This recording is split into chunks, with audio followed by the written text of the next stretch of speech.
الأنبياء والمرسلين محمد النبي الأمي وعلى آله وصحبه أجمعين. أما بعد، نن چې کوم شخصیت مبارک بحث دی د نورو ورځو په شان دا ولک ډېر زیات په غور باندې اورېدل غواړي. بیا د هر سړي خپل رایه ده، زبردستي خو په اسلام کې نشته. او د خبرې ته د اورېدو دپاره لږه سینه کلاو ساتل پکار دي. سړی سینه کلاو وساتي، د هغې نه پس بیا چې په خبره اول ځان پوه کړي نو بیا منل او نه منل د هغې نه وروستنۍ خبره ده. چونکې پرون مونږ د علامه اقبال رحمه الله په باره کې خبره وکړه او ډېره تږې خبره پاتې شوه. ملګرو هم راته وویل چې مونږ هم تږي پاتې شو، خو زه په خپله هم تږی پاتې شو. ځکه د علامه اقبال چې کوم شخصیت او د هغه چې کوم مقام و نو هغه د هغې خو صرف هسې یو بریک غونته کې مونږ ولیدو، یو جلګي مو ولیده. خو به هر حال دا د مزید مطالعې دپاره یو بنیاد دی. دا مطالعه لکه مزید جاری وساتئ. نن به د مولانا سید ابوالعلا مودودي رحمه الله په باره کې خبره کوو. د ده او د علامه اقبال په منځ کې ډېر قریبي مناسبت دی، نو ځکه مې دا دواړه یو ځای کړو. د مولانا سید مودودي رحمه الله په باره کې ډېر زیاتې خبرې دي. په موافقت کې هم ډېرې خبرې دي او په مخالفت کې هم ډېرې خبرې دي. د ډېرو علماو ورسره ډېر زیات اختلافات هم دي. او اختلافات خو څه خبره نه ده، په اختلافاتو باندې که څوک خفه کېږي نو دا کلنډران ډریوران یو خبره کوي چې دا ګاډی لږونې وجنګېږي، نو وایي مړه که په دې لږو لږو جنګېدو باندې په ډېر خفه کېږي نو بیا یې کور ودروه. ځکه چې ګاډی ګرځي خو خامخا به لږه ټنګه خونګه مونګه خو به یې لږي څه خو به کېږي. نو که یو سړی په دې خفه کېږي چې زما د مشر په باره کې څوک ورسره اختلاف ولیکي نو بیا د دې هم کور کې کښېني او دا مشر دې هم په کور کې کښېني. ځکه دې ته په عوامي او په عامه معاشره کې او په عامه انساني معاشره کې خبره کوې نو خامخا به څوک ملګرتیا کوي، څوک به مخالفت کوي. مخالفت نه خو یېرېدل نه دي پکار. البته مخالفت جدا شی دی او بهتان او الزام او تهمت لګول جدا شی دی. خو د مولانا مودودي غریب دا بد قسمته دی، قسمت په دې خراب دی چې د هغه مخالفین اکثر د اختلاف په ځای باندې د بهتان او د الزام او د تهمت نه کار اخلي. په دا ګیله ده زمونږ. ورنه که داسې نه وی نو چې په دې باندې څوک خفه کېږي نو دې معنا دا ده چې دی د خپل مشر سره اختلاف نه برداشت کوي. نو ما ته د شیخ عبدالقادر جیلاني یو خبره رایاده شوه. شیخ عبدالقادر جیلاني رحمت الله علیه یو شاګرد و، نو هغه شاګرد ورسره اته نهه لس کاله تېر کړو. نو چې نهه لس کاله یې ورسره تېر کړو نو چې بیا خپل کلي ته رسختېده نو ورته یې ویل چې شیخ ما ته یو نصیحت وکړه. علم دې مې راله ډېر راکړو، ډېرې خبرې، خو اخري بس یو جمله کې راته یو نصیحت وکړه. نو هغه ورته ویل چې بچیه بس یو نصیحت درته کومه چې د خدای او د پیغمبرۍ دعوه مه کوه، نور چې د څه خوښه یې کوه، د خدای او د پیغمبرۍ دعوه مه کوه. نو هغه ورته ویل چې دا خو عجیبه خبره ده، دونه موده ستا شاګرد پاتې شوم او قرآن مې دنه زده کړو، حدیث مې دنه زده کړو، مسلمان یم، ته مې پېژنې، دا دونه ژوند مې ستا مخې ته تېر کړو، نو زه به د خدای او د پیغمبرۍ دعوه کوم. هغه ورته وایي چې نه داسې خو به نه وایې چې پاسې وبدرېږې او خلکو ته به وایې چې زه خدای یم، داسې نه کوې. او یا به پاسې وبدرېږې او خلکو ته به وایې چې زه پیغمبر یم، داسې نه کوي خلک. وایي په یو بله طریقه وله راتاوېږي. وایي څنګه؟ وایي چې څوک سره اختلاف وکړي نو هغه ته وایي ته کافر شو. چې څوک د هغه د خبره سره اختلاف وکړي وایي دا کافر دی، نو زما د خبره سره اختلاف. نو وایي اختلاف د الله او د الله د رسول د خبره سره کفر دی، د بل چا د خبره سره اختلاف کفر نه دی.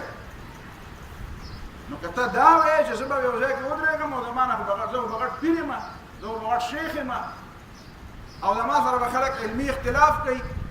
نو چې اختلاف در سره څوک وکړي نو ته به وایې چې هلکه زما سره چا اختلاف وکړو نو به دا پرې ته ګمراه شوې، ته کافر شوې، ته د اسلام نه بار شوې. وایي دغې ته وایي یا خدایي او یا پیغمبري. وایي پوه شوې په خبره. نو که دا څوک د خپل پیر او د خپل استاد په باره کې دا رایه لري، دا عقیده لري چې زما د پیر او زما د استاد سره به څوک اختلاف نه کوي، پرون ما تفهیم القرآن چې کته تفهیم القرآن روزانه ګورم د مولانا تفسیر جیل کې چې ابتدا کړی اوس د خبره کوم ناوی کې یو جمله یو ځای کې رااله نو په خپل تفسیر کې ما د مولانا د ترجمې سره اختلاف نو قلم مې راواغسته او په تفسیر کې مې په خپل ولیکل چې مولانا سره په دې ځای کې زما اختلاف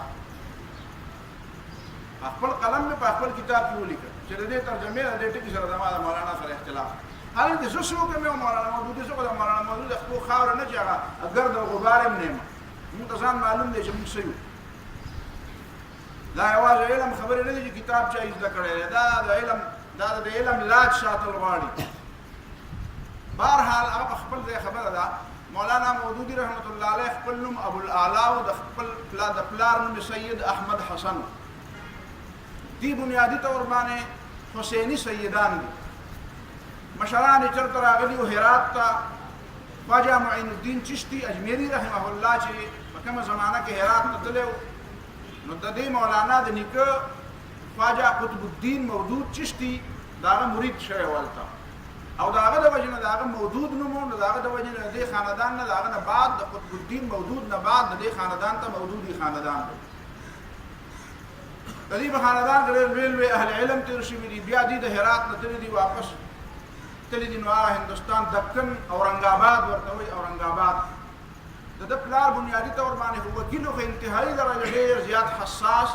او ډیر پاک طینت او ډیر حساس انسان مولانا چې کله په 1903 25 ستمبر 1903 کې پیدا شو 1703 کې شاه ولی الله پیدا شو شاه ولی الله رحمه الله او بالکل په 1903 کې مولانا پیدا نو تر یولس کالو د عمر پورې کې د مولانا عمر یولس کاله شوی دی نو دی پلان دا مولانا د سکول ته کې نه ولې نه مدرسې ته کې نه ولې نه بار خلکو سره پرې خېره لوبو ته د دې وجه مولانا وایي چې کنزل نه پیژنم او دا کوم ځای کې چې پرون ما د مولانا سره اختلاف وکړو نو پای کې بنیادی وجه دا چې مولانا له کنزل نه ورتله او دا خبرې تعلق د کنزل سره مولانا له کنزل نه ورتله نو الته ترجمه نو ما په جمله کې هم لیکل چې زما سره اختلاف په دې وجه دی چې مولانا په دې نه دی پوهه چې کنزل څه ته مولانا وایي چې کنزل نه پیژنم وایي چې زما په ماشوموالي چرته کنزل نه کړی نو مې اورېدلی د پلا پرې خینم د وړو سره لوبو ته نو دا یولسو کال عمر چې شکر دا ټول سبقونه او پلا په کور کې ویلي عربي انګریزي صرف نحو دا ټول بلاغت په کور کې ویلي بیا په اورنګ آباد کې یو مدرسه ده مدرسه فوقانیه دغلته کې دا حیدرآباد د کن چې کوم تاسو ته چې ما ویلي چې کله دا د مغولو د حکومت کمزور شو نو په هر علاقه کې خپل نوابي جوړه شو نو دا دولت آصفیه به ورته وي دولت عثمانیه آصفیه دا دکن چې دی دکن او گجرات او دا علاقه حیدرآباد نو دا اورنګ آباد د دکن سره خوا کې ورکوټه کړي نو دا علاقه کې بیا ځان له مستقل حکومت او دولت آصفیه هغه سرکاري او مدرسه فوقانیه هغه کې د مولوی په هغه زمانه کې به مولوی امتحان مولوی به ورته مولوی د مولوی امتحان به ورته نو مولوی کې مولانا په اتم کلاس کې داخل کړ یعنی برای راست په اتم یعنی اول دریم څلورم شپږم اووم د کلاسونو نمخ کې په اتم کلاس کې برای راست داخل کړ او البته بیا مولانا د مولوی امتحان پاس کړ او هغه سند مانن کوشش وکړو چې هغه سندونه ز تاسو لراوړم په بهر حال هغه مرګ او نه رسول ماته نو هغه سند دی ولور او هغه سند د ابو الاعلی په نوم ورکړل بیا داغه نه بعد مولانا مودودی رحمه الله د نور استادانو شاګردم پاتې شوی دی چې په هغه کې مشهور غټ استادان چې کوم دي هغه مولانا محمد شریف الله چې بنیادی طور د سوات باشنده او په هندستان کې بیا په مختلفو غټو مدرسو کې مدرس پاتې شوی دی نو مولانا حدیث بیا داغه نه ویلي بیا د عون المعبود چې د ابو داود شرح ده مولانا خلیل احمد سهارنپوری رحمه الله د سهارنپوری رحمه الله مدرسه وا پاره کې بیا مولانا اغله د فقه او د احادیث او د عربی د ادب امتحان ورکړل او اول سند ورکړل نو مولانا خلیل احمد سهارنپوری رحمه الله نو مولانا سند واستره هغه سند د مولانا په وثایق کې موجود دی مشهور عالم د کاندیلا مولانا اشفاق الرحمن کاندیلوی چې د ډېر عظیم شخصیت دی د تاریخ کې مې راته وی چې دا څومره عظیم سړی دی د مولانا استاد دی په حدیث کې او په فقه کې د مولانا استاد دی چې دا کاندیلا یو ورکوټه باندې کړی دی په دې کلی کې د هندوانو او د مسلمانانو یو ځل اختلاف راغی په یو پلاټ باندې چې دا د مسلمانانو دی که د هندوانو دی. جګړه تلتله انګریزانو له خبره ورسېده، اختلاف جج له خبره ورسېده، نو هغه جج وایي چې یاره تاسو د هندوانو او مسلمانان په خپل منځ کې روغه وکړئ او دواړه د دې ځای باشندګان یې، نو دا پړ ول ښه نه دي. هغه انګریز به له ښه سړی وچرته وایي تاسو په خپل منځ کې اختلاف حل کړئ په خپله. نو هغه هندوانو مسلمانانو په خپل منځ کې مسلمانانو دې تپوس وکړو چې تاسو راته ووایه چې کوم سړی فیصله وکړي. نو ښه ده. نو هغوی وایي چې یاره که په مسلمانانو کې یو سړی دی مولانا اشفاق الرحمن کاندیله وي، په ده باندې زموږ اعتماد دی. مسلمانانو به بشخصا زموږ سړی دی، زموږ به اعتماد دی. نو هغه خبره لاړه مولانا اشفاق الرحمن صاحب جج ولګېده، انګریز جج ولګېده، هغه مولانا اشفاق الرحمن صاحب پسې سمن ولېږه چې مولانا ته به په فلانکي تاریخ باندې حاضر شي، هندوان به هم راځي، مسلمانان به هم راځي، او خبره ستا په خوله کې ده. دا جګړه به په دې حال کېږي چې دا پلاټ د مسلمانانو دی که دا د هندوانو. نو مولانا اشفاق الرحمن کاندیله وي چې هغه جج ورته ووایي چې وایه دا پلاټ د چا دی؟ هغه وایي دا پلاټ د هندوانو. وایي دا د هندوانو. او مسلمانانو به برک برک شو چې مولوي صاحب تا خو ګڼې وډې شروع وکړې، ته به مونږ د دې لپاره راوښتې، ته به د مسلمانانو لپاره خبره کوې. مولانا اشفاق الرحمن صاحب ورته ویل د مسلمانانو لپاره خبره نه پېژنم، زه د الله لپاره خبره پېژنم. وایي دا پلاټ باندې زه ګوایم دا د هندوانو دی. بس مسلمانان خو ډېر زیات برک برک شو، هغه ته به څه ویلی نه شو که نه د مونږ د باندې مسلمانان نه یو کس به پې پتوه لګولی دی چې هلکه کافر دی او د ثواب دپاره د ګزار وباسي. نو هلته خو عدالت پسې ویلی نه شو. هغه د جج چې دی هغه چې خپله فیصله لیکله، د فیصلې په آخر کې یو جمله ولیکله، وایي نن زما په عدالت کې مسلمانانو وبیلله او اسلام وګټله. مسلمانانو وبیلله او اسلام وګټله. نو چې دا فیصله یې واورله نو هندوانو یو بل ته وګټل. نو 80 کسان وو، دا 80 کورونه وو. نو مسلمانان داسې د هندوانو یو طرف ته شو، یو طرف ته شو، ویل لکه وایي صحیح ده، اسلام وګټله، وایي اسلام پته ولګي. اسلام دا مسلمانان چې مونږ ته کوم اسلام وایي خو اسلام نه دی. اسلام خو دا وایي دا مولانا چې مونږ ته کوم اسلام خو دغه ته وایي، پته ولګېده دا اسلام د مسلمانانو نه دی زده کړی. وایي خوښ هم نه ده چې مسلمانان شو. د الله تعالی نظام ته ګوره 80 واړو د هغه جج په عدالت کې راغلو، وایي جج صاحب یو بله فیصله کړو. وایي څه؟ وایي مونږ دا 80 واړه کلمه وایو لا اله الا الله محمد رسول الله. وایي یو خبره بله هم کوو جج صاحب. وایي څه؟ وایي دا پلاټ چې مونږ د مسلمانانو راواغسته په دې به مونږ جومات جوړو. شرط به پکې دا وي چې په دې جومات کې به د دې مسلمانانو پیسې نه لګوو، مونځونه دې پکې کوي راضي دي، په د دې مسلمانانو به پکې یو څلورنیز نه لګوو. او هغه ځای نه اعلان وکړو او هندوانو په خپله چنده وکړه او راغله خپلو بچو ته او ټولو ته مسلمانان شو 80 واړه کورونه. او هغه ځای کې پلاټ جوړ کړو، په پلاټ باندې جومات جوړ کړو او جومات کې مسلمانانو ته ویل دا مولانا اشفاق الرحمن، دا د مولانا مودودي استاد چې د دې حدیث ویلي دي. د استاد کې د شاګرد کې د استاد خامخا څه نښې بیا دا د مولانا دا نښې بیا ته بیا وروسته ګوره. نو دا د مولانا بنیادي طور باندې علمي مقام، علمي استادان. بیا مولانا هلته یو لایبرري وه، په هغه لایبررۍ کې به مولانا کتابونه کتل،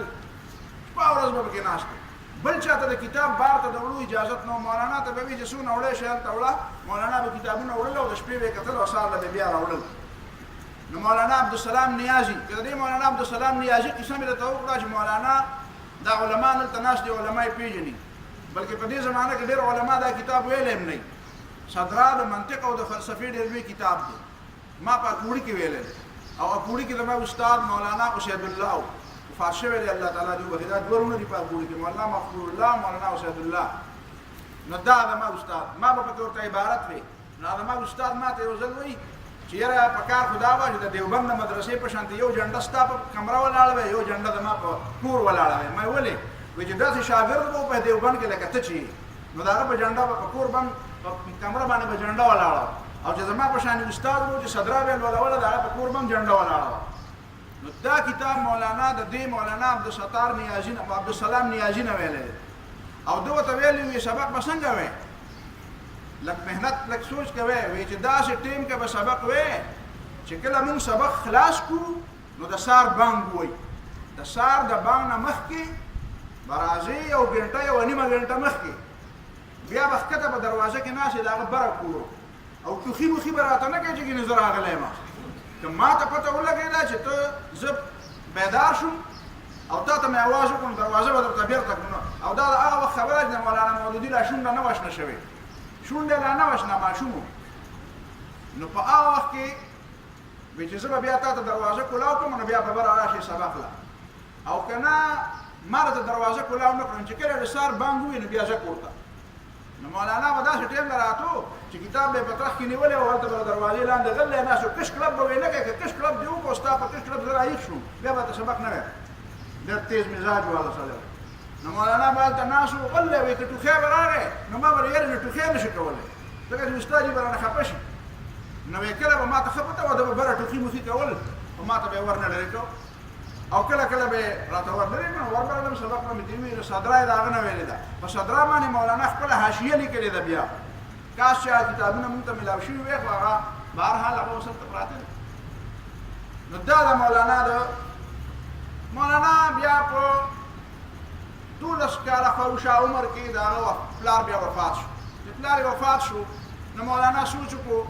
چې یاره زه څه پیشه اختیار کړم نو صحافت پیشه اختیار کړم نو تاج اخبار دی مدینه اخبار دی بجنور کې تاج اخبار دی او الجمیه د جمعیت العلماء هند یو ترجمان اخبار اخر کې مولانا په هغې کې ایډیټر شو جوان هلک دی دا د هغه وخت خبر ده چې د مولانا ګیره معمولي دی کې په هغه زمانه کې یو عالم راغی نو هغه بل مولوي صاحب ته وایي ستاسو د الجمیه د ټول بر صغیر پاک و هند اخبار دی د هغې ایډیټر څوک دی وی دا دی وی دا ماشوم ایډیټر دی وی دا هلک د ده خو لا ګیره نه ده راغلی نو هغه مولوي صاحب ورته وایي وایي د مولانا دا ګیره د به دې زړه کې دننه ده او ستا او زما دا بار ده وی د هغه ګیره به دې زړه کې دننه ده نو ته په هغې وخت کې په اخبار کې به لیکل کول عامه زمانه په دې زمانه کې یو ناشنا کار وشو دا د 1925 پورې مولانا په دې الجمیه اخبار کې لیکل کول 1925 نه مخکې چې کله مولانا د 30 کالو 40 کالو په هغه زمانه کې د هندوستان کې شودي یو تحریک شروع شودي د هغې په ژبه کې دا مودي نه دی دا موزي دا چې وایي چې دا د دې زمانې د دې علاقې دا خلک بنیادي طور هندوانو او دا مسلمانان د بار نه راغلي دي نو یا به د بار نه چې کوم مسلمانان راغلي یا به دا د هندوستان نه بار ته وباسو ځکه دا د دې ځای نه دي لکه برما کې چې څنګه چل کوي یا په سریلنکا کې چې څنګه چل کوي او که نه د دې د مسلمانان وایي چې موږ د دې ځای باشندګان یو مسلمانان یو نو دې معنا دا ده چې د دې پلار نیکونه خو مسلمانان نه وو نو دې بېرته دغه خپل پلار نیکه هغه مذهب له واپس لاړ شي نو دې ته شودي تحریک وایي نو دا شودي تحریک چې روان و هلته د هغې یو خاص نوم و د هغې فرقې د هغې سربراه چې کوم هندو دی نو هغه سوامی شردانند نو هغه شودي تحریک چې دا هندوستان چې دی نو دا د هندوانو وطن دی او دې کې به مسلمانان نه نو دا مسلمانان به په زور باندې راوستل او بېرته به هندوان کول په دې کې یو مسلمان ولګېدو دا سوامی شردانند دا یې قتل چې قتل یې کړو د هغې نه په ټول هندوستان کې حکومت خو د انګرېزانو په ټول هندوستان کې یو زبردست غلبوله او یو شور شروع شو چې دا مسلمانان د خبرې په جواب کې سړی وژني هغه خو صرف خبره کوي او دې لګیا دي سړی وژني نو دې معنا دا ده چې دا اسلام چې دی دا د تورې په زور باندې په دنیا کې شایع شوی دی دا اسلام چې دنیا ته رسېدلی دی ګوټ ته نو دې معنا دا ده چې دا مسلمانانو دا خلک په زور مسلمانان کړي دي نو دا یو تحریک او یو فکر عام شو او یو پروپیګنډا شروع شو د اسلام خلاف په دې زمانه کې په دهلي کې یو عظیم شخصیت دی د هغه زمانې مولانا محمد علي جوهر نو دا د هغه زمانې یو داسې شخصیت و چې د هغه زمانې په ژبه باندې هم پوهېدو په دین باندې هم پوهېدو نو دی د دهلي په جامع مسجد کې د جمعې یو تقریر و په هغه تقریر کې په هغه جومات کې مولانا مودودي هم ناست و دا د 1925-24 خبره نو مولانا ناست نو مولانا محمد علي جوهر په ډېر درد باندې دا خبره وکړه چې یاره دا ټوله دنیا کې د اسلام خلاف یو زبردسته پروپیګنډا روانه ده او خلک وایي چې اسلام د تورې په زور باندې په دنیا کې خور شوی دی نو کاش چې په دې مسلمانانو کې یو داسې کس را پیدا شوی چې د اسلام د جهاد په فلسفه باندې څه شی ولیکلی او د دې هندوانو د دې اعتراضاتو د انګریزانو د دې اعتراضاتو جواب یې وکړی نو دا خبره د مولانا په ذهن کې کېناسته مولانا وایي چې دا خو ډېر لوی لوی علما دي په دې زمانه کې ډېر لوی لوی اهل علم دي او زه خو کشر طالب علم یم خو خیر دی خلک به لیکل کوي خو چې زه هم پکې د خپل وس د حده پورې څه شی ولیکم نو د مولانا د 23 سال او د 22 سال په دې منځ کې په دومره عمر کې مولانا یعنی سن 25 کې چې 3 کې پیدایش نه د 22 سال تقریبا د 22 سال په عمر کې مولانا الجهاد فی الاسلام لیکو الجهاد فی الاسلام دا کتاب چې کله علامه اقبال رحمت الله علیه وکړو نو علامه اقبال رحمه الله اشتهار ورکړو چې د دې زمانه هر عالم او پوهه مسلمان لرا مشوره ورکوما چې داسې کتاب ما په ژوند کې نه دی لیدلی چې د اسلام په دفاع کې چې داسې کتاب لیکلی د اسلام د جهاد په فلسفې چې کومه دفاع مولانا کړې ده نو هر ذي شعور مسلمان ته وایم مشوره ورکوم چې دا کتاب وي او بیا د هغې نه بعد به مولانا چې کوم لټریچر راتونه علامه اقبال به کتو بیا په 1932 کې چې کله مولانا مودودي ترجمه القرآن خپله رساله شایع کړه نو علامه اقبال به تر د وفاته پورې د 1938 پورې بیا په دې اخر کې ورته نظر هم کمزوری شوی بیا به یو هلک ځان ته کېنولی چې ترجمان القرآن راځي د مولانا مودودي مضمون به لفظا ما ته اورئ په دې باندې ډېر خلک ګواه دي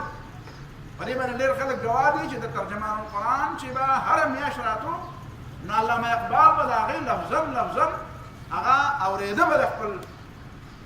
ورته به دا ما ته دا مضامین اوره بیا داسې وشوه په 1925 کې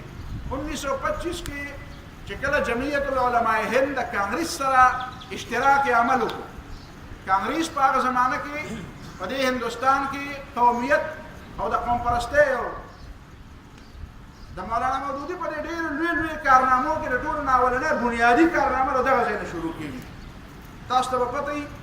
کله خبره به بیا ډېره زیاته اوږده شي هندوستان کې هندوان چې دي که نه هندو چې څه ته وایي دا 15% دی 15% او تاسو ګورئ چې موږ ته وایي چې په هندوستان کې د هندوانو اکثریت دی ځکه چې د صرف د سیکانو نه علاوه دې لاړه بهرحال رانږدې شه دا خبره بیا رانه ټینګي د سیکانو نه علاوه په هندوستان کې د هندوانو نه بغیر بېشمېره قومونه دي د هغې بوتان جدا دي د هغې نظریات جدا دي د هغې فکر جدا دی د هغې تاریخ جدا دی لیکن تاسو عملا ګوره د هر چا په دماغو کې دا خبره ناسته ده چې نه په هندوستان کې صرف یا مسلمانان دي او یا هندوان دي سیکان هم هغې د ځان سره حساب کړي سیکان هم وروستو بیا د دې عقل ځای له راغی 47 پورې خو سیکانو زمونږ سره بد کړي دي زمونږ قافلې خو سیکانو لوټلي دي نو دا هندوانو د یو سازش تحت دا په دې دنیا کې دا تسلیم کړه چې نه په حقیقت کې دا باقي قومونه چې دي نو دا په دې هندوستان د هندو قوم او د هندي قوم او هندوستاني قوم د دې قوم پرستۍ په دې نوم باندې هغه باقي مذهبونه ټول وخوړل هغه په ځان کې ضم کړه یعنی حقیقت کې ګوره یو طرف ته یهودیان او صهیونیان جدا جدا شوي هر یهودي زاینست نه دی هر یهودي صهیوني نه دی صهیونیان په یهودیانو کې یو خاص قسم دی چې هغه د یهودیان استعمالوي هټلر چې دی هټلر په خپله یهودي وینه وه په ده کې دا چې وایي 60 لاک یهودیان یې وژلي دي 60 لاک به نه وي خو چې وژلي دي نو دا د هټلر وژلي دي او هټلر د یهودیانو د صهیونیانو په وینا وژلي دي ولې ځکه چې دوی هسې فلسطین ته نه راتله دا به د یهودیانو په خپله باندې وی چې یو دا مړه کې چې دا یو عام شور شروع شي چې هلکه یهودیانو ته په یورپ کې امن نشته نو چې فلسطین کې موږ د مسلمانانو نه ځای وایو دغه شانې څنګه چې یهودیان صهیونیان یهودیان دي او په یهودیانو باندې سورلیم کوي او خپلو مقاصدو ته ځان رسوي داسې په دې هندوانو کې دا زاینست دا مودي چې د کومې طبقې سره تعلق ساتي دا موزي نو دا هغه نور هندو فرقې چې دي هغه داسې تباه کړي دي اوس په پای کې کار شروع دی په دې باندې چېرته موضوع ده اختر نه پس انشاءالله یو موقع راشي راله زه به تاسو د هندوانو په فرقو باندې او د هغه ځای کې په کار چلته اوس څنګه کار روان دی په دې تا ته یو ګنټه تقریب بیا کوم انشاءالله تا ته پته ولګي دا بنیادي طور باندې مولانا مخصوص کړه چې ښه دلته وایي چې هلکه هندي قوم پرستی هندو نیشنلزم ا دې معنا دا ده چې مسلمانانو ته وایي چې تاسو په دې هندوستانیت کې ضم شئ ستاسو د خپل تشخص نه وي ستاسو د خپله خودي نه وي دا په دغه وخت کې مولانا مودودي و چې ده ته الله تعالی د دې خبرې الهام وکړو چې دې خبرې ډک کر ودرېږه کنې نو ډېر لوی خلک چې زمونږ ورته د سر نه ټوپې لوېږي دومره لوی خلک هغه لاړه په دې سیلاب کې وبهېده نو مولانا د بیا د الجمیت د ایډیټرۍ نه استعفا ورکړه وی ځکه زه خو د هندي نېشنلزم مخالف یم. مولانا د هندي نېشنلزم خلاف چې کوم خبرې لیکلي دي، یو کتاب دی دو قومي نظریه مسله قومیه چې د هغه زمانې مسلم لیګیانو په ډېر لوی تعداد کې به دا کتاب خپراو او د پاکستان په جوړېدو کې د دې کتاب ډېر لوی مقام دی. د پاکستان په جوړېدو کې د دې د مسله قومیت کتاب چې مولانا لیکلی دی چې نه قومونه د وطن نه جوړېږي، قومونه د ځمکې نه جوړېږي، او اسلام د ځمکې او د وطن او د علاقې په دې حدودو کې محدود نه دی. اسلام ځان له خپل یو تشخص لري. نو دا مسله قومیت کتاب دارنګه تحریک آزادی هند اور مسلمان حصہ اول او حصہ دوم، تحریک آزادی هند اور مسلمان، دا درې کتابونه چې ته وګورې تا ته پته ولګي چې هغه زمانه کې کومې خبرې روانې وي او مولانا د اسلام دفاع په کوم انداز وکړه. دا د مولانا تجدیدي کار دی. نو دا الجمیه د ایډیټر نه مولانا استعفا ورکړه. بیا د هغې نه بعد مولانا په 1932 کې بیا ځان له خپل ترجمان القرآن رساله شایع کړه. د هغې نه بعد بیا مولانا علامه اقبال په وینا باندې علامه اقبال مولانا ته خط لیکه او بار ورته مطالبه وکړه چې ته دکن پرېږده، دکن ډېر لرې دی. موږ په پښتو کې مړه سره دکن نه راغلی دی، وایي ته به هغه دکن کې ناست یې. دکن معنا لرې دی، ډېر لرې ځای دی. نو ته راشه پنجاب ته، او پنجاب خپل ځان دپاره مرکز جوړ کړه. بیا یو سړی ولګېدو دا پټانکوټ چې دا په دې ضلع ګرداسپور کې دی، بالکل د لاهور سره نږدې دی. دا علاقه کې چې کوم دی یو سړي ولګېدو، هغه مولانا له ډېره زیاته ځمکه ورکړه. هلته مولانا دارالاسلام په نوم باندې یو مرکز جوړ کړو. هلته بیا مولانا به د جمعې خطبې ویلې. په هغه خطبو کې بیا مولانا دا خطبات کتاب چې کوم دی خطبات حقیقت اسلام، مونځ، روژه، حج، زکات، جهاد، په دې باندې ساده انداز کې مولانا کتاب لیکلی دی. خو دا حقیقت کې د مولانا د جمعو خطبې دي چې عام ساده مسلمانانو ته یې کړي دي. دا خطبې بیا هغه نه پس بیا په سن 41 کې بیا 47 کې چې کله پاکستان جوړ شو نو مولانا بیا د هغه پټانکوټ نه لاهور ته هجرت. مولانا مودودي رحمه الله ډېرې زیاتې کارنامې دي. په د پاکستان د جوړېدو پورې چې کله قائد اعظم رحمه الله ژوندی و نو مولانا مودودي د چا بره نه شو کتلی. خلک وایي مولانا مودودي د قائد اعظم او د دغه مخالفت کړی. دا یې خو ځان له یو داستان دی. ما ته دا چیلنج درکړو چې دو قومي نظریه کتاب نه وی نو پاکستان جوړېدل ناممکن و. ځکه چې هغه بل طرف ته دومره لوی شخصیات وو چې هغوی د هندو د کانګریس په حق کې به خبرې کولې، د کانګریس په حق کې. نو د هغې جواب او مولانا مودودي خو یو جوان سړی و، عام خلکو په علماو کې شمارل نه لا، ځکه چې هغه سند چې خلکو ورته سند وی دا سند، هلکې مولانا مودودي سره سندونه وو. مولانا خو د سند په زور خبرې نه کولې، مولانا خو د علم په زور خبرې کولې. ځینې خلک صرف د سند په زور خبرې کوي، مولانا خو د علم په زور خبرې کولې. نو دا مخالفت مولانا دې ته ډټ کر ودرېد. بیا په ستمبر کې قائد اعظم رحمه الله وفات شو په 48 کې، او په اکتوبر کې مولانا مودودي جیل ته لاړ. 20 میاشتې بیا په جیل کې و. په سن 1950 کې بیا د جیل نه آزاد شو. مسله څه وه؟ مسله دا وه چې مولانا مودودي د اسلامي نظام مطالبه وکړه. خلکو به وایي اسلامي نظام نه جي، دا پاکستان په بل اردنۍ ماشوم دی، نو ماشوم باندې تاسو اوس روجې فرض کوئ. دا بانې به خلکو جوړولې. مولانا ورته وایي چې ماشوم باندې روجې نه فرض کوم، خو ماشوم سنت خو کوي که نه کم از کم کوړو چې بیا لوی شي بیا خو سنتېږي نه که نه. د مولانا ګوره د الفاظو د انداز ته ګوره. خلکو به وایي ته د مولانا پاکستان خو د 3 کالو بچی دی او ته پرې اوس لمونځونه او روجې او حجونه او جهادونه به فرض کوې. صبر وکړه چې وخت وشي. مولانا وایي نه دا بلا نه فرض کوم، خو سنتو مې مخکې چې سنت یې کوي چې علامه پکې پیدا شي دا مسلمان دی. مطلب یې دا دی چې دا د قرارداد مقاصد چې په 1949 کې بیا دا پاس شو، او بیا مولانا په جیل کې چې هغه مسوده ولوله چې ستا هغه د جدوجهد دا د رنګ راوړه. مولانا په بانې ورته دا جوړه کړه، ویل یې د کشمیر غزا نه مني، حال دا دی چې د کشمیر غزا ده او که د بنګلادیش صورتحال دی. په هغې کې خو د پاکستان دفاع چې چا کړې ده نو هغه د چا نه پټ نه دي. که څوک سترګې پټوي او د اتي په غوږ کې ودرېږي نو هغه جدا خبره ده. و د اتي په غوږ کې ودرېږي او دنیا نه خبرې نو پته به ورته لګي چې دا دفاع چا کړې ده د پاکستان، او د پاکستان د نظریې دفاع چا کړې ده. بهرحال مولانا جیل ته لاړ او په جیل کې بیا مولانا تفهیم القرآن او نور بعضې کتابونه ولیکل. اکثر کتابونه دا تفهیم القرآن تاسو ګورئ سنټرل جیل ملتان، خو په دې ټولو لیکنو کې د مولانا په یو لفظ کې دا نه ښکارېږي چې مولانا دا خبرې په جیل کې لیکلي. دا نه ښکارېږي ځکه چې مولانا د فریاد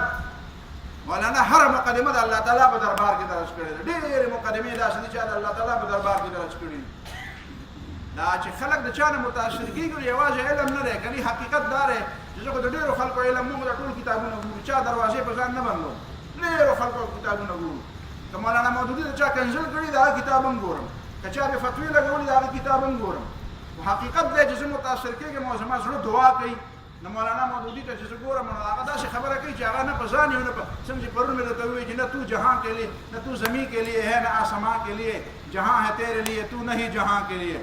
اب ځان نم بالا تر دی اسې یو ورکوټې خبره به وکړم ما په لاهور کې 2 کاله تېر کړي دي سبق مې هلته ویلی دی جامعه اشرفیه کې مې هم سبق ویلی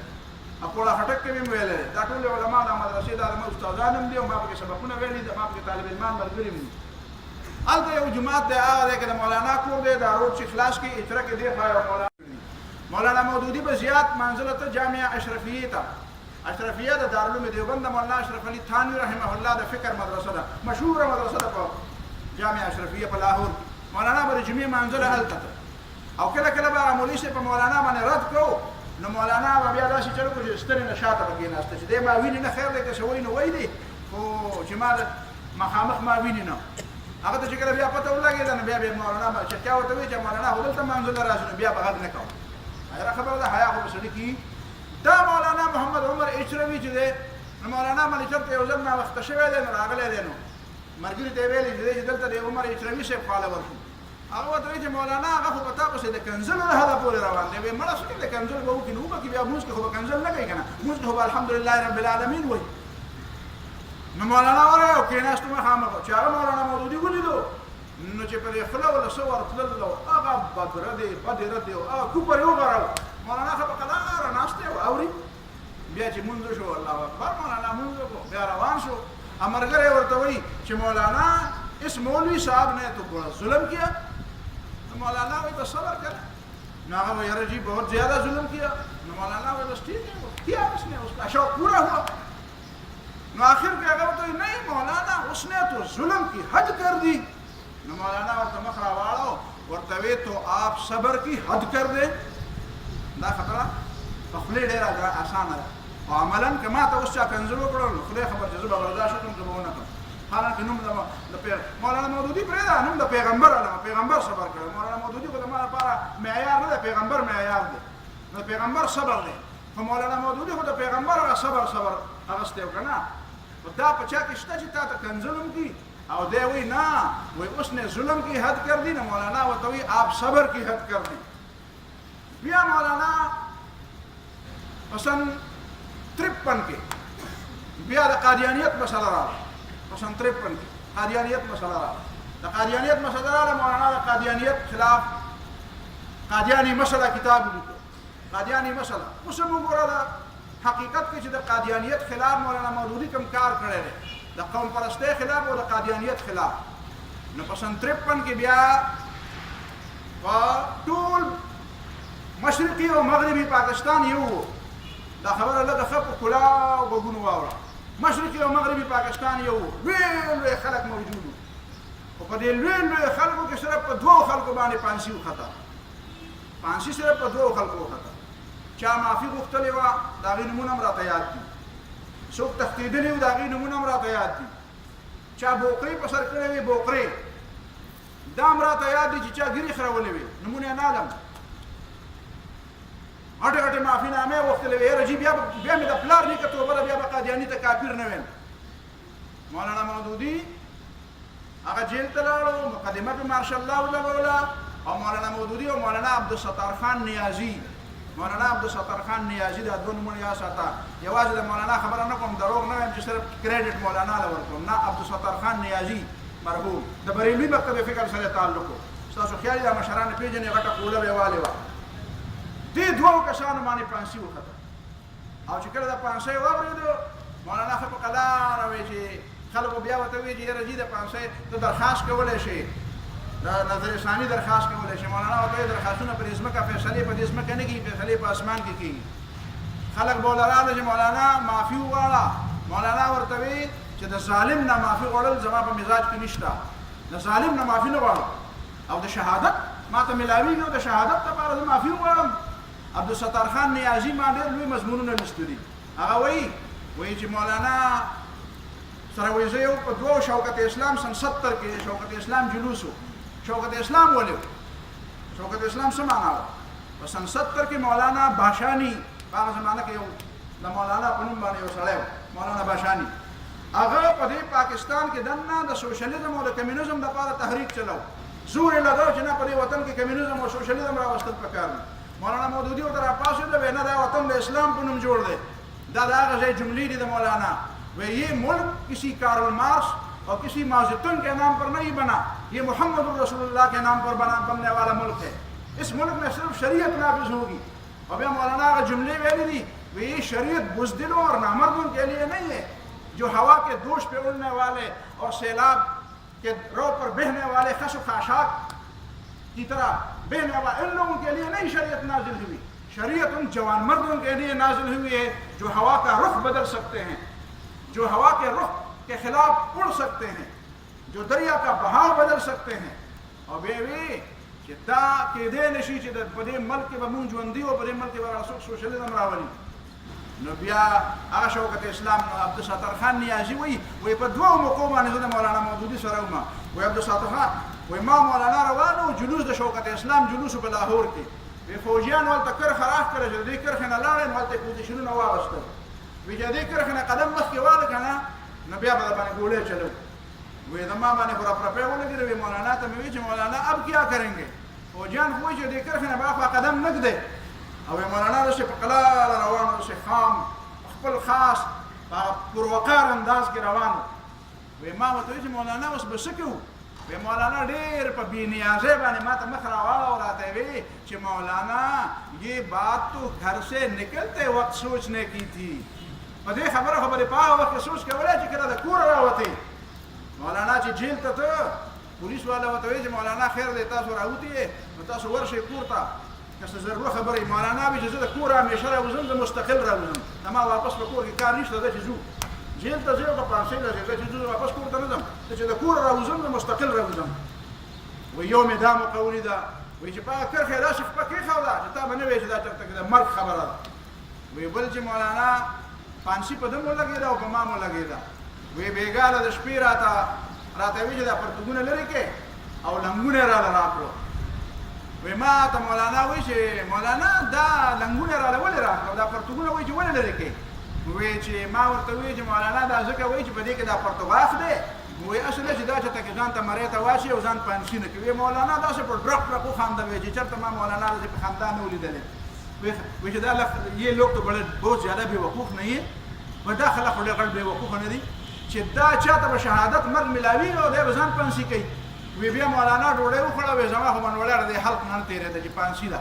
وایي ما ډوډۍ او وایي مولانا ډوډۍ وخوړه. وایي ما لا وایي چې خبرې به کوو. وایي مولانا چې پرېوتو د پرېوتو سره خڼېدو باندې شروع کړو. وایي خڼارې شروع کړو. وایي زه ورته حیران یم چې دا څنګه بني ادم دی, دا خو د مرګ دا نه یېرېږي. پوه شي په خبره باندې دا خبرې مولانا. بیا د دې ټول عالم اسلام یو زبردست احتجاج وکړو. شام و مصر و عرب و ملیشیا و انډونیشیا ترکی نه دنیا مسلمانانو یو زبردست احتجاج وکړو. وایي چې نه مولانا پانسي نه مني. بیا پانسي په 14 سال قید کې بدله کړه او قید هم بیا دا یو نقطې او د یو قانوني کمزورۍ د وجې نه هغه هم بیا لاړو او مولانا واپس راغله. خپل بچي ته یې وایي, بچي ورته وایي چې بابا چې ته لاړ شې نو پانسي نو لږه دغه وکړه, لږه مهرباني وکړه, زموږ دپاره خیر دی, لږه معافي وغواړه. مولانا ورته وایي چې ای بچیه ما دنیا ډېره زیاته لیدلې ده, اوس مې د آخرت لیدل ډېر زیات ارمان دی چې لاړم چې د آخرت وینم. بیا مولانا مودودي باندې بل ځل قید چې ختلی دی نو هغه په دې بنو په جیل کې مولانا و. د رویت هلال به مسله ده. بیا د رویت هلال مسله دلته روانه ده. حاجي هر سړی وایي زه مفتي یم. مفتیان هم ډېر شوي دي, خدای دې نور هم ډېر کړي. پوهېږې په خبره باندې زموږ وزیر صاحب هم غټ مفتي دی. په خبره پوهېږې څه نوم یې دی هغه مخکې د یو څه وزیر او بل څه وزیر دی. او جي هغه مفتي شوی دی. نو هغه وایي چې کلنډر جوړوم. هلکه کلنډرانو ضرورت نه دی, کلنډران ډېر دي, مونږ ډریوران پکار دي. په خبره باندې پوه شوې که نه؟ کلنډران هم هوښیار شو قلم دی. هغه کلنډران سمې خو نه دي, مونږ ډریور پکار دی, دا ملک چلول غواړي. خو دا ټول کلنډران دي, ډریور پکې یو هم نشته. نو بهرحال په دې رویت هلال په مسله باندې د ایوب خان په زمانه کې په سن 63 کې بیا مولانا باندې ډزې وشوې په لاهور کې. هغه ځان له یو پوره واقعه ده. مولانا ولاړ دی تقریر کوي او ایوب خان د میاوالي نه بدماشان راوستي دي او قریب راغلو مولانا باندې خبره غږی به مولانا کولې. مولانا ولاړو او الله بخش یو کس مرګره دی په سر باندې ولګېد او مولانا به تقریر به جاری خلکو ته مولانا بیٹھ جائیے. مولانا ورته وی اگر میں آج میں بیٹھ گیا تو کھڑا کون رہے گا. داسې په ډبه کې مولانا داسې ولاړ دی استقامت دی ته وایي. بیا د چا نه معافي نه ده او بیا هغه تقریر جاري ساتلی دی. سپیکر یې بند کړو. بیا به یو به زه ولاړ یم زه به خبره کوم هغه ځای به بل ملګری ولاړ وي هغه به ما خبره کوي هلته به بل ولاړ وي او دا هغه ځای پورې دا ټول تقریرونه همداسې روان. بیا د مولانا تصنیفات او د مولانا نور علمی کارونه کتابونه دي. د مولانا تفهیم القرآن داسې کتاب دی چې د کتو سره تعلق دی. اختلاف کوي نو ته وکړه. خلافت ملوکیت ګورې خلافت ملوکیت وګوره چې علما په کومه خبره اختلاف کوي. مولانا مفتی تقی عثماني صاحب په هغې باندې رد لیکلی دی هغه م وګوره او بیا چې د مولانا د طرف نه ملک غلام علي جواب لیکلی دی هغه م وګوره. بعد ته په خپله پته ولګي. قادیانیت خلاف چې مولانا کوم کتابونه لیکلي دي په هغه زمانه کې فتنه انکار حدیث وه سنت کی آئینی حیثیت هغه بیا وګوره چې هغه وخت کې د انکار حدیث خلکو څنګه کړو د مولانا هغه څنګه جوابونه ولا ورکړي دي. بیا د هغې نه پس د قومیت په مسله مې درته خبره وکړه. د مغربي تهذیب په باره کې چې مولانا کوم کتاب لیکلی تنقیحات او بیا په تفهیمات کې چې مولانا کوم مضامین لیکلي دي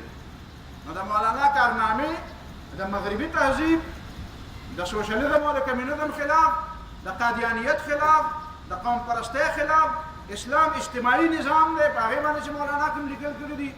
دا ټول کتابونه د مولانا سود باندې چې مولانا کوم لیکل کړي دي. پرده نومې کتاب د مولانا وګوره حقوق الزوجین وګوره پرده وګوره چې په مغربي تهذیب څنګه تیشه چلولې ده. سود کتاب وګوره د هغې نه پس په ډېرو خلکو بیا د سود خلاف کتابونه ولیکل په د ټولو ناول مولانا لیکلی دی او په هغې کې بیا د هغې هغه بنیادي هغه بخۍ ولا سپړدي دي دا د مولانا مودودي هغه کارنامې دي. اخر کې به زه صرف یو دوه جملې ویم. دوه جملې دا دي چې دا خلک به دا تپوسونه کوي موږ نه ډېر تپوس شاګردان هم نه تپوسونه کوي تاسو به هم کوئ خیر دی بیا به وکړئ بیا به وکړئ په تپوس خو زه خوشحالېږم چې یاره جي دا بنیادي اختلاف څه څوک وایي چې بنیادي اختلاف دا و د مولانا په کتابونو کې غلطې خبرې دي او بیا وایي یاره جي دا چې خلکو ایستلي دي. زه په دې ځای کې دا د ریکارډ کېږي او زه د 13 کالو راسې قرآن لولم 15 14 پیرې مې علماو ته او طالب علمانو ته قرآن په ترجمه ختم کړی دی او 14 پیرې مې د استادانو نه ویلی که ما ته د نننۍ ورځې پورې خو ما ته دا چا ثابته نه کړه خو که د دې نه پس راته دا چا ثابته کړه چې د مولانا مودودي په تحریراتو کې د اهل سنت والجماعت د مشترکې او متفقې عقیدې خلاف یو لفظ ته یو لفظ نو په دې منبر باندې به زه د هغې نه براعت اعلان کړو په دې منبر به د هغې نه براعت اعلان کړو. نو مسله بیا څه ده؟ مسله بیا دا ده چې دفاعي پوزیشن مولانا نه اختیار کړی مولانا جارحانه پوزیشن اختیار کړی مولانا چې د کاڼو ته سر نیولی نو هغه ته دا پته وه چې دا کوم خلک زه پوهېږم نو دا به څنګه چل کېږي دا کومو خلکو سره زما مقابله ده دا به څنګه وي نو اعتراضونه خلکو شروع کړو. بیا د ټولو نه زیات اعتراضات په مولانا باندې کومې فرقې کومو خلکو کړي دي هغې خلکو کړي دي چې یا د قادیانانو په دوکه کې راغلي دي. زه دا نه یم چې قادیانان ځکه چې هغه زه پېژنم قادیانان نه او د قادیانانو سره بیا څه ډېر زیاته مینه هم نه وه خو په دوکه کې راغلي دي. بنیادي طور باندې قادیانانو دا غوښتل چې مولانا مونږ دباو کړو او بدنامي کړو ځکه چې مولانا مونږ ته رانیغلی. بنیادي طور کمیونستو په دې وطن کې دا غوښتل چې مولانا زموږ په مقابله کې دی زموږ ډېر ملګري په دې خبره باندې ګواه دي په دې خبره باندې ګواه دي. د ټولو نه زیات درد د کمیونستو په سر باندې د مولانا د قوم پرستو په سر باندې د مغربي تهذیب چې کوم دلداده خلک وو چې په چا باندې مغربي تهذیب حاوي وو او د مغربي تهذیب نه کوم خلک مرعوب وو هغه د مولانا نه ډېر زیات تنګ وو. نو دا ټوله اصل دشمني خو د امریکایانو وه اصل دشمني خو د روسیانو وه اصل دشمني د مولانا سره د هندوانو وه او بیا هغوی برای راست او مخامخ نشو راتلی نو په مسلمانانو کې داسې خبرې هغې ته مسلمانان خو سادهګان دي مسلمان خو ساده ښه که مرد د خپل سادهتوب کیسه وکړو نو ما پورې به هم خاندي. مردان کې مونږ ووایو سړی راغی جړلې وایي زموږ په محله کې دمې ګډېږي او ایس وکړي مخالفت نشته او زه طالب علم وم ما ته ماچې او ټوپکې خو نه وې خو یو څلوېښت شپږ ته ماچې او ډانګي مانګي یو څلوېښت پنځوس کسان مې ځان سره کړم مې څنګه به ما د جومات په خوا کې به ښځه وګډېږي لاړم هغه شی مې بند او پولیسو ته مې ویلي مې ګورې خو پولیسو ما ته ویل موږ یې په خپله بندوو ما که تاسو یې نه بندوئ زه خو درغلم موږ چې روان وو زموږ نه پولیسو ته لږ مخکې ورسېدلو چې موږ ورسېدو شیونه بند سبا مې سوچ وکړه لکه دا سړی خو سم زبر وو ږیره یې خروله او برېت یې پرېښودي وو د اسلام پیغام دومره دردمن و چې جړلې ما ته ویې په دې مسلمانانو په وطن کې د جومات په خوا کې ډمې ګډېږي بیا څوک یې بندوي نه ما چې معلومات وکړم یاره دا سړی ګورم دا خو سم زبر دی او ده په لاس نیوکه وم چې د هغه مې معلومات وکړو نو خبره یې څوک و د هغه په خپله ښځه لور او خویندې دا به ګډېدې په هغه محله کې هغه نایان دمان نو د هغه خلکو سره ورانه شوه دغلته د چا واده و نو ده ورته وایي چې زما دا لور خور به ګډوئ هغه ورته وایي چې ستا دا خو 50 کاله وګډولې نو دا خو م لیدلي دي نو اوس بس که چې لږ نور یې راولو نو هغه ورته وایي چې بچې ته بیا زما نه وګډې سفر وکړه نو هغه منصوبه جوړه کړه نو هلته یې مونږ لیدلي وو چې دا داسې تکړه خلک دي په ما پسې راغله په ما یې بندې کړې مونږ دومره سادهګان خلک دي نو مولوي صاحب دلته خو سادهګان خلک دي نو هلته ورته کمیونست به ورته ووایي او دهري به ورته ووایي چې مولوي صاحب تاسو ګوره تاسو مودودینو په ټوله دنیا کې هغه سر ته ورسېده او تاسو که څوک حسابۍ لرئ د مودودي د خپې نه راکاږئ چېرته او پیسې دله زه درکوم کتاب ولیکه کتاب ولیکه پیسې دله زه درکوم نو خبره دا ده حقیقت کې خبره دا نه وه زه به دا وایم دا دوه خبرو ته نن ښه په غور غوږ کېږئ یو مسله د قوم پرستۍ په بنیاد باندې دا جوړه مولانا مودودي د قومیت نو قایل او ځینې خلک د قومیت قایل خبره تله تله دې له راورسېده چې یوسف علیه السلام په مصر کې دا د یو کافر بادشاه نوکر او کنه دا په مصر کې حکمران و دې دوه خبرو کې فرق دی تاسو څه وایئ چې پیغمبر ته یو سړی دا نسبت وکړي چې دا پیغمبر چې په مصر کې وو نو دا د یو کافر بادشاه نوکر نو دا د پیغمبر ادب دی که بې ادبي ده ها جي ادب دی بې ادبي ده او چې یو سړی وایي چې په مصر کې یوسف علیه السلام د یو کافر بادشاه نوکر نه و دا په تخت ناست او دی بادشاه و د حکومت هلته کړی دی دا مطلق اختیارات د ده سره و مکمل اختیارات ورسره و نو دا د پیغمبر ادب کوي که بې ادبي کوي نو مولانا مودودي وایي په دې جګړه وه ډېره موده اوس هم په کتابونو کې راوړم دلته ټول کتابونه راوړم ټول بحثونه چې مولانا مودودي دې باندې زور لګوي چې دا ثابته کړي چې یوسف علیه السلام په مصر کې بادشاه او هغه بل یو مولوي صاحب دی الله دې وبخي او الله دې بیا وبخي او زه به وایم چې رحمت الله علیه د خدای رحمتونه دې پرې وورېږي خو هغه دا ویلي وو چې نه زور یې لګولی و چې نه په مصر کې یوسف علیه السلام نوکر او د کافر نوکري جایز ده او د کافر لیډرشپ جایز دی نو خیر دی که په هندوستان کې هندوان مشران او موږ مسلمانان پسې رستو ځو نو خیر دی پیغمبر هم په کافر پسې رستو روان و د هغه نوکر و نو بیا به هم ته اعتراض کوې چې مولانا مودودي د پیغمبر بې ادبي کړې ده او بل ته به وایې چې ده بې ادبي نه ده کړې بې ادبي دا ده که دغه ده دا بنیاد خبره د دې نه شروع شوه بیا به زه دا ووایم چې دا په پیغمبر باندې ډېر زیات ناز دا مولانا مودودي وکړو چې پانسۍ ته وختو نور څوک پانسۍ ته وختل دا ټول زموږ مشران دي زه د ټولو ادب کوم خو د دې جواب په خلکو باندې دی که نه چې د پیغمبر دپاره د پیغمبر د ادب او د عزت دپاره د پانسۍ خبره شي نو بیا مولانا مودودي خو پانسۍ ته خیږي او نور خلک بیا څه شي نور خلک بیا پته نه لګي چې چېرته لاړل نو دا دویمه خبره شوه درېیمه خبره بله کوم چې کوم علما هغه نشنلست نه و د هغې یو فتوا به راله راوړئ چې د مولانا اختلاف نه یادوم اختلاف خو تاته مه وایي د بل مولي صاحب د ضرورت نه ما راته په خپله ویزم د مولانا مودودي سره اختلاف لرم اختلاف راته مه وایه اختلاف و دنیا خلک به کوي اختلاف باندې خو خفه کېدل نه دي په کار اختلاف خو د ژوند نښه ده ډېرو علماو د مولانا مودودي سره اختلاف کړی دی کوي دې که نه اختلاف ډېر ښه کار یې کړی الله دې وبخي د ژوند خبره یې کړې ده نران دي چې اختلاف یې کړی دی بیکاره سړی اختلاف نشي کولی یریدونکی سړی اختلاف نشي کولی اختلاف هغه سړی کوي چې په هغه کې نرتون هغه علما نران دي چې د مولانا سره په علمي مسله کې اختلاف کړی خو دا اختلاف خو د مولانا مودودي سره نه دا خو د امام ابو حنیفه سره هم خلک کوي دا خو د امام بخاري سره هم خلک کوي زه د امام ابو حنیفه سره هم په ډېرو خبرو کې کوم زه د امام بخاري سره هم کوم حالانکې زما څه حیثیت دی خو فتوې درته یادوم مولانا شبیر احمد عثماني رحمت الله علیه چا چې د پاکستان جنډه خېجولې ده خلق د ناران شي او د مولانا شبیر احمد عثماني فتوا دی راوړي مال چې په مولانا مودودي فتوا لګولې زي چیلنج راوړل د مولانا شبیر احمد عثماني فتوا زي چیلنج راوړل د مولانا سید سلیمان ندوی رحمت الله علیه مولانا سید سلیمان ندوی پیژنې د اسمان ستوره دا فتوا راوړل زي ناشي د مولانا مفتی محمد شفیع رحمت الله علیه فتوا راوړل چې هغه ورکړي فتوا زي د مولانا مفتی تحقیق عثماني صاحب فتوا راوړل زي مولانا رفیع عثماني صاحب د جارلوم کراچي دغه فتوا راوړل یاره جی په دې بر صغیر پاکه په دې صوبه سرحد کې دوه لوی علما دي لوی علما یو مولانا عبدالحق صاحب د کوړي که چا مال د مولانا عبدالحق صاحب د کوړي فتوا راوړل د مولانا مودودي خلاف نه راوړل چې بیا زه ته ویم چې هغه قسم ورسره مګرم بس د خپل خبره نه واپس شو د مولانا عبدالحق صاحب استاد د دې پښتنو د پښتون علاقې د پښتونخوا د دې سیمې پوزا مولانا شمس الحق افغاني د دې چارسدي اوسېدونکي د تورنزو مولانا شمس الحق افغاني د مولانا عبدالحق استاد دی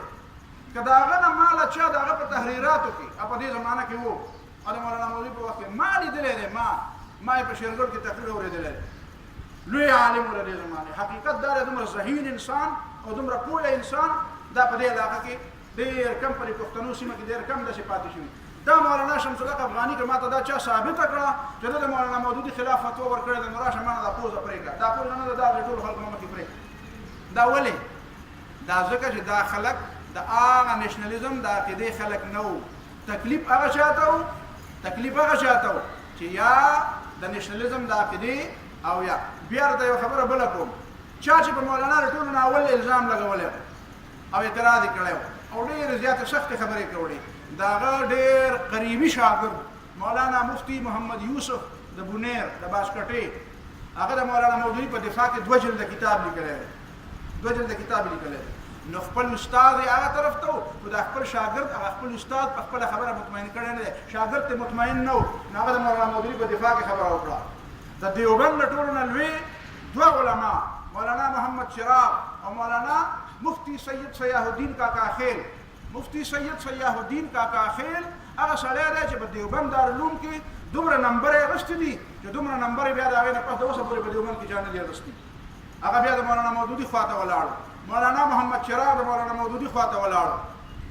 په پنجاب کې چې کوم مولوي صاحب د ټولو نه زیات اعتراضونه په مولانا مودودي کړي دي هغه د مولانا سرفراز خان صفدر مرحوم الله دې وبخي زه بیا وایم الله دې وبخي دا زمونږ خلک خیر دی د هغه زوی دی اوس هم ژوندی دی مولانا زاهد الراشدي هغه په هر تحریر کې او په هر مضمون کې د مولانا مودودي حواله ورکوي یعنی گویا کې د خپل پلار نه مطمئن نه دی چې د مولانا مودودي په باره کې پلار کې مې خبرې کړې وي د هغې نه مطمئن نه دی او هغه زوی لګی دی په هر معامله کې د مولانا مودودي حوالې ورکوي زمونږ په دې وطن کې یو بل عالم و هغه ته هم زه سلام کوم قرآن طرف ته د رابللو لپاره ډېر لوی کار کړی دی د هغه ډېر شاګردان د هغه ډېر ملګري وو مولانا ګوررحمان یې ملګری وو مولانا عبدالرحمان یې ملګری وو مولانا عبدالرحیم یې شاګرد وو مولانا نقیب احمد یې ملګری وو مولانا محمد منیر یې ملګری وو نو دا هغه ملګري وو چې هغه به فخر کو او دا ټول ملګري د مولانا مودودي په خوا کې ولاړو دا ټول ملګري د مولانا مودودي په خوا کې ولاړو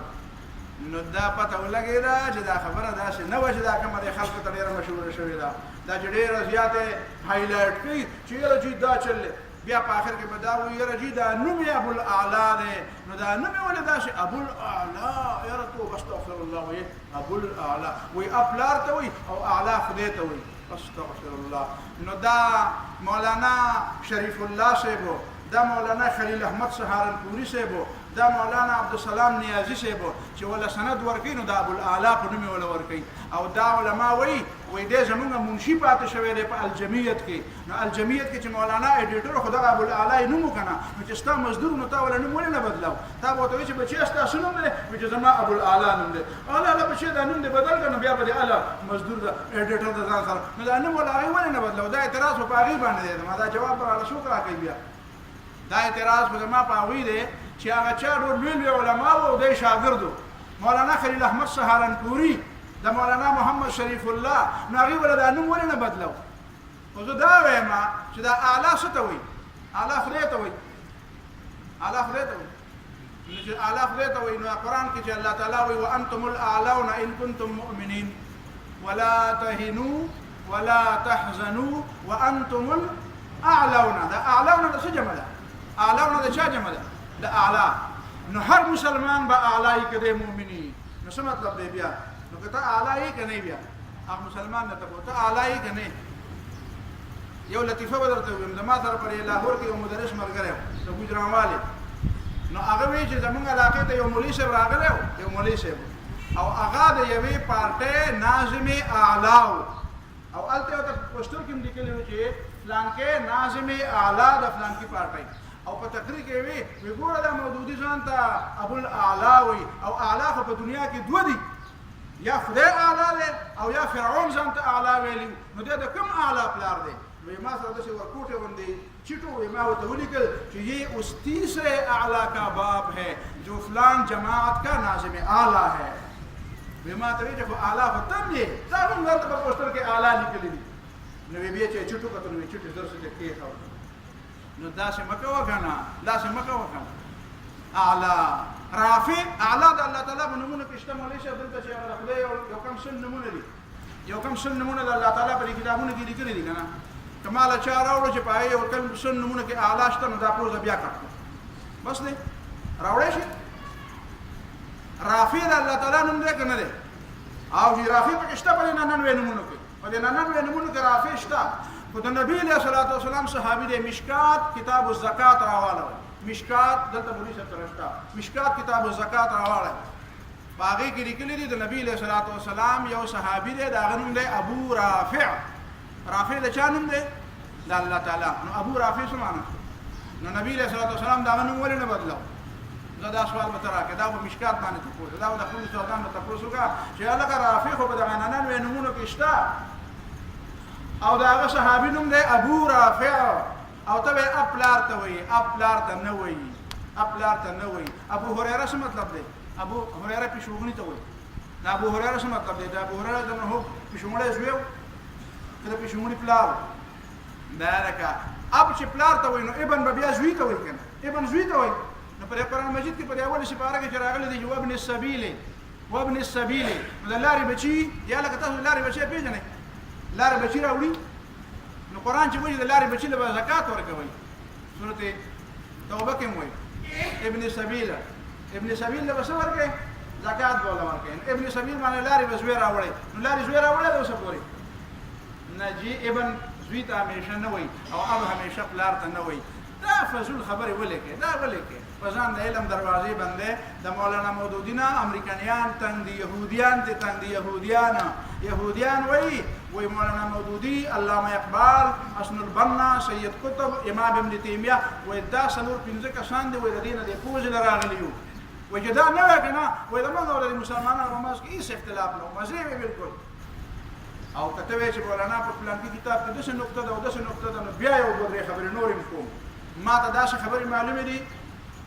چې خلک وایي په پیغمبر پسې خبرې کړي دي چې پیغمبر ته دا ویلي چې موسی علیه السلام په باره کې دا جمله ویم او چې ثابته مې نه کړه نو چې وایي چې ګواهي نه وي نو ایمان یې نه وي. زه بې ځایه خبرې نه کوم، خو دا یو جمله صرف ویم چې کوم سړي دا ویلي دي چې پیغمبر د ګیرې نه نیول او پیغمبر یو سړی پیغمبر هم دی او مشر هم دی د نه په عمر کې. موسی علیه السلام نه هارون علیه السلام مشر دی، 3 کاله د مشر دی. وایي پیغمبر او هغه پیغمبر چې ستا نه مشر وي او د ګیرې نه رانیسي نو د ګیرې بېعزتي کول دا وایي کفر، بلکې شدید تر کفر دی، شدید تر کفر. وایي موسی علیه السلام ته خدای څه ونه وی، وایي ځکه چې نیت یې ټیک و، ځکه چې نیت یې ټیک و. دا الفاظ چا ویلي دي؟ نو که بیا ته نه قلاریږي زه به تا سړی هم راوړم او دل والا کتاب هم راوړم. بیا به د هغه مولوي صاحب کتاب هم دله راوړم چې هغه ویلي دي چې پیغمبر علیه السلام چې کوم اسلام نافذ کړی او دا زموږ دپاره نمونه نه ده، زموږ دپاره پیغمبر اسلام نمونه نه ده. بیا به د هغه سړي کتاب هم راوړم، بیا به د هغه سړي کتاب هم راوړم چې هغه دا ویلي دي چې موسی علیه السلام چې لګېدلی و سړی وجلی و، نو ځکه یې وجلی و چې دا د ده په نسل کې نه و، دی خو په قص وجلی، دا د ده د نسل نه نه و، وایي دا په نسلي عصبیت مبني و. بیا به د هغه سړي کتاب هم راوړم چې هغه دا ویلي دي چې که ښځې سمې وې نو د پیغمبر علیه السلام ټولې بیبیانې به سمې وې، که ښځې کږې نه وې نو د پیغمبر علیه السلام بیبیانې به کږې نه وې. وې داسې کږې وې چې پیغمبر علیه السلام به د یو میاشت ناست و او خبرې به یې ورسره نه کولې. وې که دا د کوږوالي نه پاکې وې نو دا ټول به عبارتونه له بیا راوړم نو دا نه راوړم. دا نومونه مې ته ځکه وانه دا چا وې ځکه زه جګړې نه جوړوم، ځکه زه دا نه غواړم چې ما پسې د بېدینه خلک وخاندي. و دا مې صرف دا ستا دپاره دې دپاره ووي چې دا خبرې نه دي چې دا خلک یې کوم وایي هاتي کې دان کھانے کې اور دکھانے کې اور د خلکو مطلب یې وي کار بل شانتې کوي. وایي دا خبرې پرېږده زه دله کتاب در کوم دنیا کتاب دی چې په زرګونو نه په لکونو خلک په مسلمانان شو. ما ته د یو مولوي صاحب بل کتاب داسې وښایه چلنج د یو مولوي صاحب کتاب راته وښایه په دې زمانه کې په دې تېرو 200 کلونو کې چې د هغه په یو کتاب باندې په لکونو خلک مسلمانان شوي. په یو کتاب د مولانا مودودي په دنیا کتاب باندې په لکونو خلک اوس مسلمانان وایي خبره باندې دا مه وایه. یو يهودي بل ورځ ویلي دي مضمون وته سن 80 د زمانه خبره ده. هغه يهودي وایي چې ما ته چا د مولانا مودودي دنیا کتاب راکړ وایي بیا زه ایران ته تلم په ریل ګاډي کې کېناستم د مولانا د کتاب را سره وایي یو را سره ایرانی ناسو وی راته وایي چې دا څه دي مې دا د اسلام کتاب وی راته وایي چې ته اسلام پرې ته په اسلام پسې انګريز یې او ته په اسلام پسې روانې زه مسلمان یم ما اسلام پرې ښودلی دی زه مرتد شوی یم. وی ما ورته وایي چې ښه مهرباني وکړه ته وخت سره شته که نه وایي چې وخت را سره دا دنیا کتاب وګورلم وی دا مې هغه له ورکړه په خپلې مطالعه کړو ځان له کتاب کړو. وی چې 1 غنټه 2 غنټې مخکې لاړو وی هغه راته وایي چې هلکه زه بیا مسلمانېږم اشهد ان لا اله الا الله واشهد ان محمدا عبده ورسوله. وی په 2 غنټې کې دننه سړی بیا به ما مخکې کوم منځونو ته وی ما ورته وایي وی راته وایي چې زه خو چا کوئی کړه نه ما په دماغ کې څه بل شو زه بیا د مسلمان شوم. دا هغه دنیا کتاب دی نو دا مه وایه که نه دا خپل داسې مه کوه چې دا مې خپل دی او دا مې پردی دی دا مې خپل دی او دا مې پردی دی. دغه په خبره موږ داسې فتوې لیدلې دي چې وایي دا فتوا خو دا خبره غلطه ده خو دا سړی خپل دی او د دې بل دا خبره دونه غلطه نه ده خو دا سړی خپل نه دی. دا کیسې نه دي په کار او دا کیسې به موږ نه کولې او نه یې کوو. خو دا خو چې کله مقرره شي لږې غوندې وکړو که نه نو لږې غوندې مې وکړې او ډېرې مې پرېښودې ویعفو عن کثیر ډېرې مې پرېښودې. الله رب العالمین دې دا زموږ ټول مشران وبخښي. دا چا چې په مولانا اعتراضونه کړي دي هغې نه خطایي شوې ده هغې دپاره خصوصي دعا وکړئ چې الله تعالی یې معاف کړي ځکه چې هغوی نه که دا غلطي په هره وجه کې شوي نو د هغې په وجه باندې ډېر خلک د سمې لارې نه بند شو نو هغې ته نن په دې درس کې خصوصي دعا وکړئ چې الله تعالی هغې معاف کړي.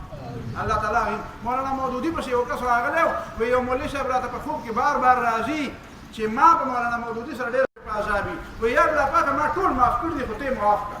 وایي ما ټول معاف کړي ته یې معاف کړه. نو تاسو هم ورته دعا وکړئ چې الله تعالی دا ټول خلک معاف کړي او الله تعالی مونږ هم معاف کړي او الله تعالی زمونږ دا اکابر دا مشران د دې دا څومره هلې ځلې چا چې لږ محنت کړی که چې ټاکه یې کړی او که منې کړی الله دې مونږ له توفیق راکړي چې د هغې نه فایده واخلو د کفر خلاف هغه استعمال کړو د بېدینۍ خلاف د هغې قوت استعمال کړو او د هغې نه فایده والو. آخر دعوانا الحمدلله رب العالمین.